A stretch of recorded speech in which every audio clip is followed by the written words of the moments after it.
One of the biggest days in the NBA season is Christmas Day, where 10 of the most popular or polarizing teams in the league have the spotlight. And most years we get elite basketball, from classic wars in the mid-2010s between the Warriors and Cavaliers, to superstar performances like Luka Doncic putting up 50 points against the Phoenix Suns on Christmas last year. This year, the Christmas Day games are excellent, with a great mix of the older and newer generation going at it. So today, we're going to rank the 5 2024 Christmas Day games in terms of watchability. Now, watchability is subjective for each and every person, but in my mind, it takes into account the quality of the teams going at it, the superstar power on both sides of the court, the projected closeness of the game, and the atmosphere of the home crowd. So with all of that in mind, the 5th place game is easily the Philadelphia 76ers traveling to Boston to take on the Celtics. I understand why the NBA chose these two teams to face each other, considering the 76ers were the perceived threat to Boston's Eastern Conference crown before the season. But with injuries sidelining Joel Embiid and Paul George for the majority of the season, the Sixers team has struggled to get going, with a 9-16 record through 25 games, which is 12th in the extremely weak Eastern Conference. Because of that, my expectation is that Boston should breeze through this game, even if the Sixers are as healthy as they can be at this moment. Now, what made me consider putting them just a little bit higher is the star power of this game. Like it or not, this matchup will feature 5 of the 40 best players in the NBA, even if some aren't off to the greatest start. This matchup will have a former MVP in Joel Embiid, 2 guys in Jason Tatum and Paul George who have finished in the top 4 in MVP voting at some point of their careers, a finals MVP in Jaylen Brown, and other respected stars on both sides of the court. We won't see another game on Christmas Day this year with the number of potential game changers that this matchup has. But overall, the Sixers will be the only team to play on Christmas with a below 500 record. And with disappointing play from Paul George for almost the entirety of the season, the Sixers would need a superhuman performance from Joel Embiid and Tyrese Maxey in this one, which is of course possible, but not likely, especially considering the Celtics have one of the 10 best defenses in the NBA, and the Sixers have only defeated one team over 500 this season. But what the Sixers have to give them hope is the Celtics' terrible showing against the Bulls on December 19th, where Zach LaVine put up an efficient 36 points, and the Celtics shot 25% from 3 on a ridiculous 56 attempts. If the 76ers can build a lead off the backs of their stars showing out offensively, and if as a team they defend the 3, the Celtics may have a hard time catching up. But the odds of that happening are slim to none, and the odds are that the Celtics will roll through the Sixers with ease. That's why having this game right in the middle of the afternoon, after all the families open their presents and eat their meals, is perfect timing. While some may stick around and watch all 5 games, most of America is going to be taking naps and catching the back half of this game. So if it's close, then they'll tune in. But if it's not,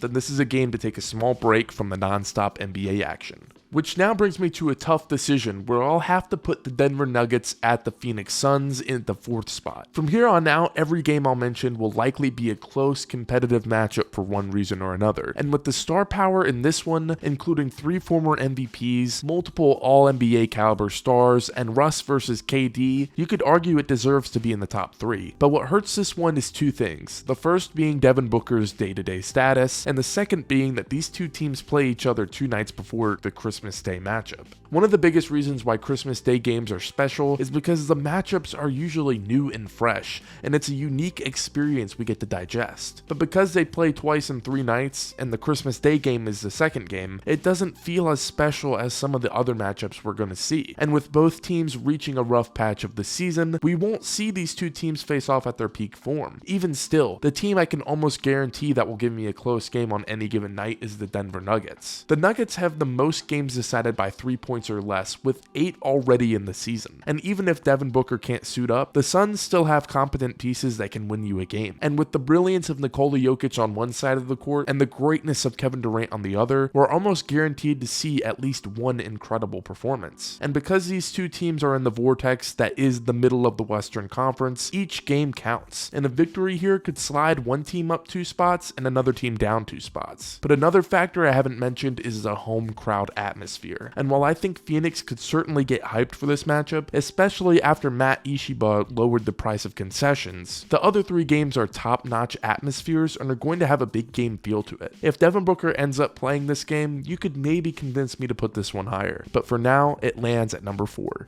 And that leads me to number 3, where the Minnesota Timberwolves will be taking on the Dallas Mavericks. I really wanted to put this one higher, considering it's a Western Conference Finals rematch and features 3 of the best guards in the NBA in Luka Doncic, Anthony Edwards, and Kyrie Irving. But what's holding me down from putting this game any higher is the Timberwolves. Minnesota is still a good team, but they've fallen back down to earth after one of their most successful seasons as a franchise. They still have Anthony Edwards, they still have Rudy Gobert, but they're solely missing Karl Anthony Towns in the spacing he provides. Because outside of Anthony Edwards and Nickeil Alexander-Walker, no player on this team who attempts more than 2 threes a night shoots better than 36% from behind the arc. And with a high-scoring team like Dallas on the other side of the court, you're going to need consistent shooting and a better showing from the 22nd ranked offense to win. Thankfully for Minnesota, they still have a top 5 defense, though it didn't look like it against Golden State the other night when Steph Curry hit 7 threes and put up 31 points. But of course, that's Steph Curry, and you're not facing one of those offensive engines against Dallas. Unfortunately for Minnesota though, you're facing 2 of them. And while Luka Doncic has gotten off to a slow start to the season, he's picking up the pace slowly but surely, and a big Christmas Day game could catapult his name in the MVP conversations. And then of course you have Kyrie and Clay, who are known for their big game performances, and a very underrated supporting cast that has helped the Mavericks become a top 5 offense while holding opponents to a 45% field goal percentage, which is the 5th lowest mark in the NBA. Because of the star power, the electric atmosphere at American Airlines Center, and the rematch from last year's playoff series, this Minnesota-Dallas game has all the makings for an all-timer. But with an excellent slate of games on Christmas Day, it's going to have to slide in at number 3.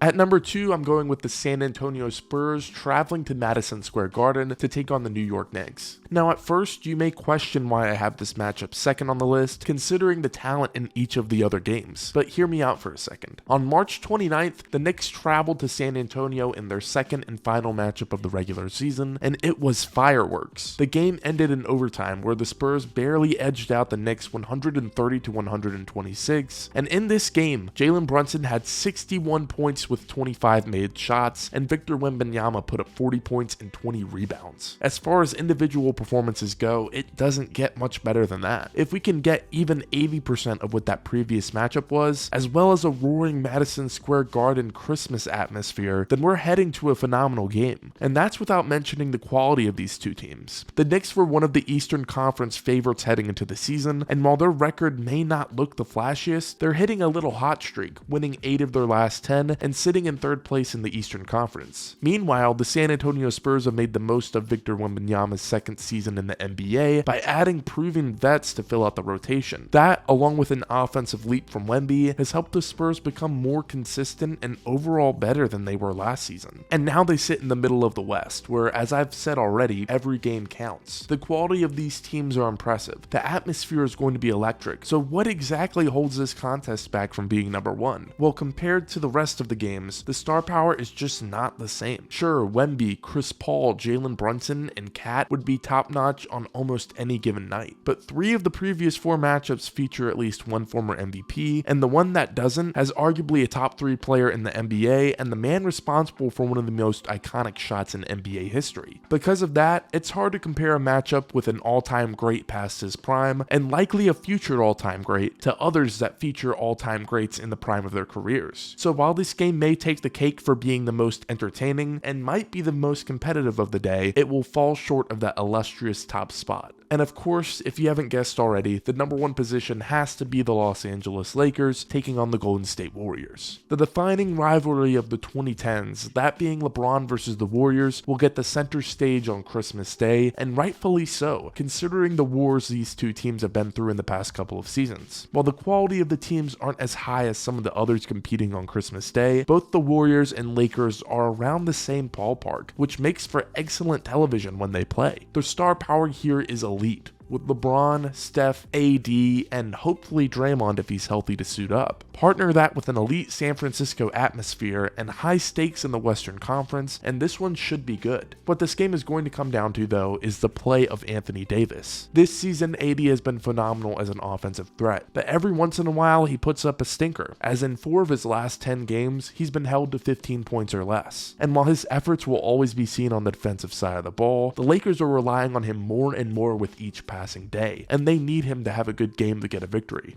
Another key to the game will be the Lakers shooting. This season, the Lakers ranked 22nd in the NBA in three-point shooting percentage at 34.4% as a team. Unfortunately for them, the Warriors are the 7th best team in the NBA at defending the three, and that doesn't bode well for LA, considering they take about 34 a night. However, if AD gets it going inside the arc, maybe it will be easier to set up the outside shot, but that may not even be a factor if Golden State gets it going from three. The Warriors are 4th in the NBA in three-point attempts and 11th in three-point shooting percentage, and if Steph Curry gets it going, which considering the Lakers guard defenders will happen more likely than not, then the Lakers will have a hard time catching up. It's impossible to rank this game any lower than second, only because if the Warriors offense gets going, then there's blowout potential. But knowing these two teams and their history, I'd bet that this game is going to be the best of Christmas Day. Comment below your thoughts on this year's Christmas Day slate and which game you think will be the best. And remember to hit the subscribe button for more NBA content just like this. So with that, thank you for watching, and I'll see you next time.